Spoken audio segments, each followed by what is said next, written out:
Welcome to the verse-by-verse study of the book of Proverbs, chapter 7. Again, we have a father imparting God's wisdom to a youth about the pitfalls of seduction. Let's listen in, beginning with verse 1. My son, keep my words and treasure my commandments within you. Keep my commandments and live. Guard my teaching as the apple of your eye. Tie them to your fingers. Write them on the tablet of your heart. These introductory verses are the key to understanding the effectiveness of God's wisdom.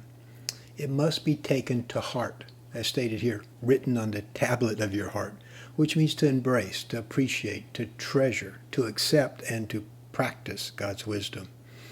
It has to become the apple of your eye, which literally means the pupil of your eye. Is how we navigate life through the precious lens of God's wisdom. So, and it says God's wisdom must be tied to our fingers, meaning in plain sight, readily accessible to use. Say to wisdom, you are my sister, and call understanding your kinsman. The father here is encouraging the youth to care as much about God's wisdom as he would for a favorite sister, or more likely, his bride. Let's look at Song of Solomon. As noted here, the author, Solomon, often referred to a bride as a sister. You have stolen my heart, my sister, my bride. You have stolen my heart with one glance of your eyes. The next verse gives us the reason why God's wisdom should be so valued, that they may keep you from the adulteress, from the stranger with seductive words.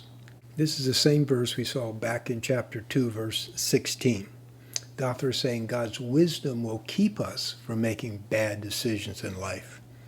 Wisdom through the Spirit will give us discernment, which means judgment to recognize right from wrong.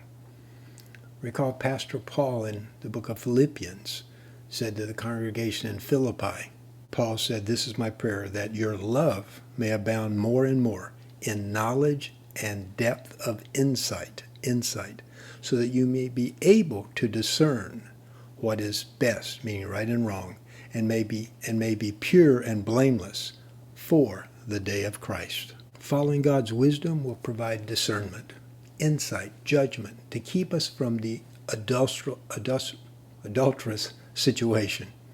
The term adulteress or stranger is meant to be a metaphor for temptation, to be led astray by manipulation with seductive words and superficial attractiveness, to be only guided by our feelings of lust and ego rather than to be guided by the common sense of God's wisdom. Those are the two choices.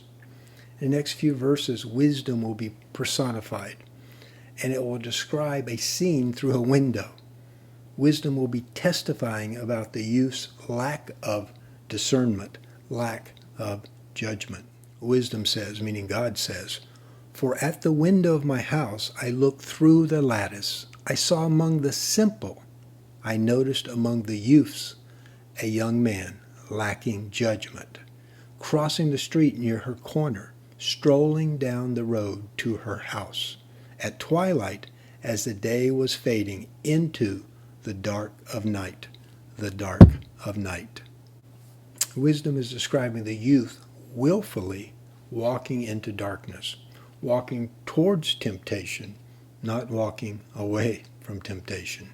Then a woman came out to meet him with the attire of a harlot and cunning of heart.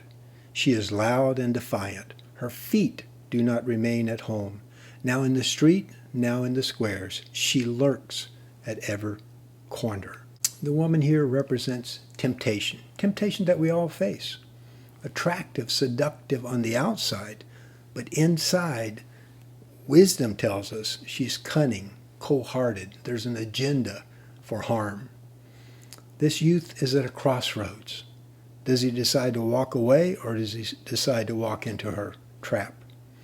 Will he make a decision based purely on feelings, or based on the facts of the situation? based on pure emotion or based on the conviction of God's wisdom. Decisions typically based on our emotions are often poor decisions. An example is road rage. That's an emotional decision. Decisions based on anger typically do not end well. And like here, research shows that making a decision based on excitement and arousal typically lead to poor decisions. There's a reason casinos have bright lights and loud music. So allowing our feelings to solely take charge clouds our thinking, clouds our judgment. That's why having God's wisdom at our fingertips is such a blessing. And as we shall see, this gullible youth will purely operate on his ego, on his feelings of lust. He'll allow this seduction to lead him down a dark path that has painful consequences. She seized him and kissed him. She brazenly says to him, I have made my peace offering. Today I paid my vows. Temptation very often is bold and speaks to our ego and our pride. And she's rationalizing. The youth is allowing this tempter to take control. She first manipulates with a lie. She says, don't worry, I've already been to the temple and paid the sacrifice, so God will be okay with what we're about to do. That's her argument, her rationale. This, of course, is an abomination to God. God does not honor some insincere, legalistic ritual. He always looks at the heart and our true motivation. Now, temptation gives a graphic display of how she's going to lure this youth.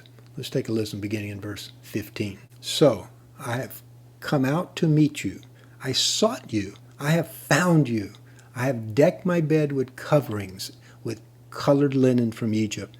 I have perfumed my bed with myrrh and aloes and with cinnamon. Come, let us take our fill of love till morning.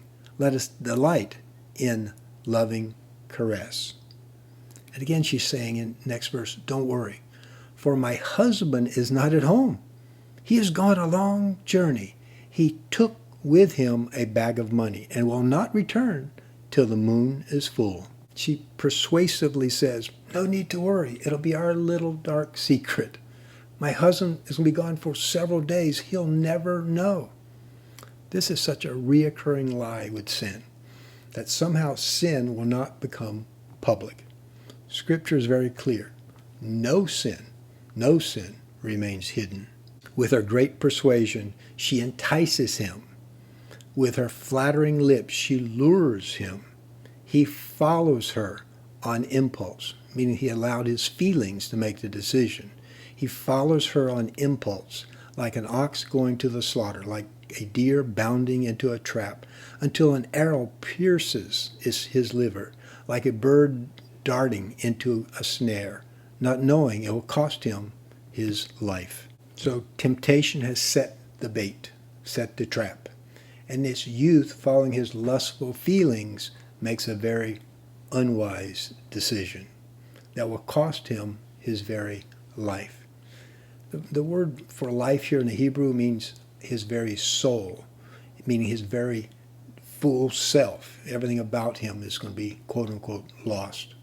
Which means that when we make a habit of submitting to sin, it changes our character and it changes our life for the worse. It changes the trajectory of our life. It robs us of an abundant, spiritual, and emotionally healthy life. Now the author will close with the final warning beginning in verse 24. Now, my sons, listen to me and attend to the words of my mouth. Do not let your heart, your feelings, turn aside to her ways. Do not stray into her paths. For she has brought many, many down to death, meaning robbing them of that abundant life. Her slain are many in number. Her house is the road to Sheol, descending into the chambers of death. Sheol and Hades in the Greek both mean a place of the dead. It's where sinners go when they die and are awaiting final judgment. That's the unfortunate destination of those that consistently choose to reject God's wisdom. That closes chapter 7. We'll examine chapter 8 beginning next week. Until then, may God bless you and your family with both grace and peace. Aloha.